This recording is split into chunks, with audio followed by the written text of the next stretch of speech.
So, Laura, do you want to start with the headline, which is the new FIG regime? So the new FIG regimes come into play from the 6th of April 2025, and it applies to those who are a long-term non-resident or were long-term non-resident before their arrival in the UK. So you're going to be long-term non-resident if you've been UK tax non-resident by means of the statutory residence test for at least 10 years prior to your arrival in the UK. And the FIG regime will then apply you'd be eligible to make an election for the FIG regime for the first 4 years post-arrival. So the clock starts ticking when you become UK tax resident, and as I say, you can claim it for 4 years.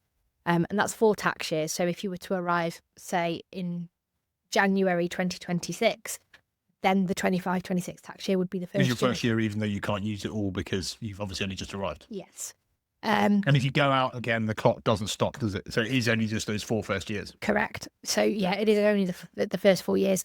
And what you might find in some instances, people may have been outside of the UK for a prolonged period of time, but actually maybe they, during COVID, for example, we had quite a few people had happened to be back in the UK at the point when COVID hit and all the lockdowns hit, and they actually became UK tax resident, even though the double tax treaty of the country that they were living in would have meant that their position would... They could have been treaty resident somewhere else, but the treaty residence thing doesn't help you, does it, on the FIG side? Not for the FIG regime, unfortunately.